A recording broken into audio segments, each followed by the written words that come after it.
5 जून को सर हमें खांसी हो गई थी, तो हमने एक बार फेसबुक पे पढ़ा था कि लिपस्टिक चाटने से खांसी सही हो जाती है। तो 6 जून को रात को हमने वाइफ की लिपस्टिक चाट के देखा तो वाकई में खांसी सही हो गई सर। बहुत बढ़िया दवाई का काम करती है।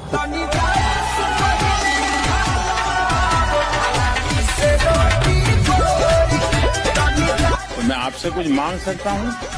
मानेंगे, लेकिन अगर करेंगे नहीं तो? पक्का करेंगे।